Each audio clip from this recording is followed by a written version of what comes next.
Hello everyone. मैं मिथुन सिंह स्वागत करता हूं आप सभी का। आशा करता हूं आप सभी बहुत अच्छे होंगे। बात करेंगे वीर बहादुर सिंह पूर्वांचल यूनिवर्सिटी के बीएड सेकेंड सेमेस्टर के प्रीवियस ईयर क्वेश्चन पेपर के बारे में। पेपर आपका होगा एजुकेशनल टेक्नोलॉजी एंड आईसीटी।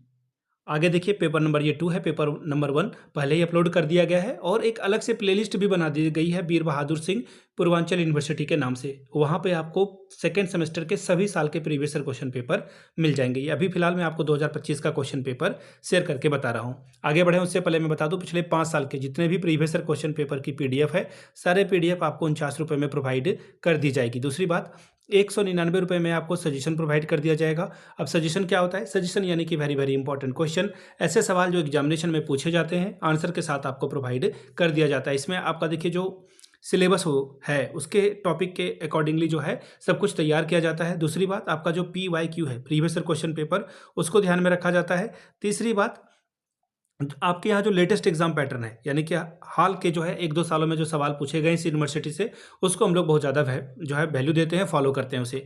आखिर में मेरा खुद का एक्सपीरियंस, मैंने बीएड एमएड कर रखा है, नेट एजुकेशन की मैं तैयारी कर रहा हूँ और 2-3 सालों से मैं बिहार, झारखंड, यूपी, मध्य प्रदेश, इसके अलावा जो आपका छत्तीसगढ़ है, इन जगहों पे मैंने सजेशन देने का काम किया है। काफ़ी अच्छी सफलता मुझे मिली है। अगर आप भी सफलता के भागीदार बनना चाहते हैं तो यहाँ से मेरी ईमेल आईडी आप देख लें, yourmithunsingh@gmail.com पे आप मुझे मेल कर सकते हैं। इंस्टा पे अगर आप हो, डू फॉलो मी @imithunsingh। बाकी आप मुझे व्हाट्सअप कर सकते हैं 7979054474 पे। तो चलिए देखते हैं एजुकेशनल टेक्नोलॉजी वाले क्वेश्चन पेपर को कि किस तरह का सवाल यहाँ पर। एक सेकेंड, ये तो सेम 1 का है, ये रहा आपका सेम 2 का क्वेश्चन पेपर, ये रहा। यहाँ से आप देख पाएंगे सेकंड सेमेस्टर का ये क्वेश्चन पेपर है और ये पेपर नंबर आपका 2 है। 202 पेपर का code, educational technology and ICT, 3 घंटे का पेपर था और 90 नंबर आप मैक्सिमम यहाँ से ला सकते थे। अब यहाँ पे देखिए, इन्होंने हर एक ग्रुप के लिए जो है बता रखा है। पहला जो ग्रुप है उसमें आपको 50 वर्ड से अधिक जो है नहीं लिखना है और 10 सवालों का जवाब देना है और हर एक सही जवाब के लिए आपको 2-2 अंक मिलेंगे। पहला सवाल, write the concept of educational technology, शैक्षिक तकनीकी की अवधारणा को लिखिए। अगला है, what are the elements of communication, संप्रेषण के कौन कौन से तत्व हैं, इसके बारे में बात करें।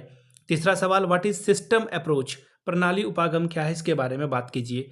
चौथा सवाल है, डिफाइन टेली कॉन्फ्रेंसिंग यानी कि टेली कॉन्फ्रेंसिंग को परिभाषित कीजिए। पांचवा सवाल, व्हाट इज इंटरनेट, इंटरनेट क्या है ये आप बताएंगे। अगला सवाल है, व्हाट इज सिमुलेटेशन यानी कि अनुरूपण क्या है, इसके बारे में बात कीजिए। सिमुलेशन क्या है, इसके बारे में बात करिए। अगला है, डिफाइन टीचिंग स्ट्रेटेजीज यानी कि शिक्षण आवियों को जो है परिभाषित करिए।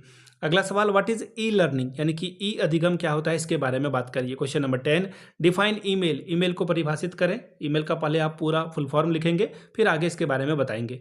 अगला सवाल है, describe about the language laboratory यानी कि भाषा प्रयोगशाला का वर्णन कीजिए। सेक्शन बी में हम लोग आ चुके हैं। 200 वर्ड में आपको आंसर लिखना है। टोटल यहाँ पे 5 सवाल पूछे जाएंगे और हर एक सही जवाब के लिए आपको 8-8 अंक दिए जाएंगे। पहला सवाल, what is educational technology, describe their significance, शैक्षिक तकनीक क्या है, इसके महत्व का वर्णन कीजिए। अगला सवाल, discuss the various types of educational technology यानी कि शैक्षिक तकनीकी के विभिन्न प्रकारों का विवेचना करके बताएं। क्वेश्चन नंबर तीसरा, describe the different stages of teaching, शिक्षण के विभिन्न अवस्थाओं का वर्णन करें। अगला सवाल है, what is micro teaching, describe different steps of micro teaching, सूक्ष्म शिक्षण क्या है, सूक्ष्म शिक्षण के विभिन्न सोपानों का वर्णन कीजिए। अगला सवाल, describe the concept of audio visual aid on the basis of Edgar Dale cone of experience यानी कि दृश्य श्रव्य जो सहायता सामग्री हैं, TLM है, उनकी अवधारणा को एडगर डेल के शंकु की सहायता से विवेचना करके बताइए। अगला सवाल देखिए, इसमें अथवा वाला, describe the concept of personalised instructional system, व्यक्तिगत अनुदेशन प्रणाली का वर्णन करें। पांचवा सवाल, describe the concept and the fundamental element of models of teaching, शिक्षण प्रतिमान की अवधारणा और इसके मूल तत्वों की विवेचना कीजिए। अथवा वाला सवाल देखिए आ गया यहाँ पर, what is multimedia, describe their significance, बहु माध्यम क्या है, इसके महत्व की जो है वर्णन करके बताएं।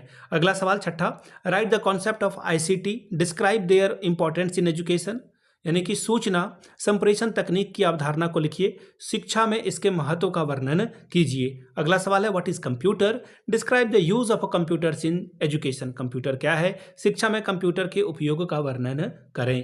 अब बात करेंगे सेक्शन सी की। यहाँ पे आपको हर एक क्वेश्चन का जवाब 500 वर्ड में लिखना है। 2 सवालों का आपको जवाब देना है। 15 दूनी 30 नंबर आपको यहाँ से मिलेगा। पहला सवाल, discuss the Flanders system of interaction analysis, यानी कि फ्लैंडर्स की अंतःक्रिया विश्लेषण प्रणाली की व्याख्या कीजिए। अगला सवाल, describe the difference level of teaching in detail, यानी कि शिक्षण के विभिन्न स्तरों का विस्तार से वर्णन कीजिए। Question number 9, what is program learning, describe the linear programme instruction, अभिक्रिया अधिगम क्या है, रेखीय अभिगृहित अनुदेशन का वर्णन कीजिए। Question number 10, describe any 2 teaching models in detail, किन्हीं 2 शिक्षण प्रतिमानों का विस्तार से वर्णन कीजिए। Question number 11, define concept of multimedia, right it's main characteristics and uses in education, multimedia के संप्रत्यय को परिभाषित कीजिए, इसकी मुख्य विशेषता और शिक्षा में इसके प्रयोग को लिखिए। तो ये था आपका क्वेश्चन पेपर, सेकेंड सेमेस्टर का पेपर नंबर 2। अगर आपको पिछले 5 साल के क्वेश्चन पेपर चाहिए तो ये आपको 49 में अवेलेबल करा दिया जाएगा।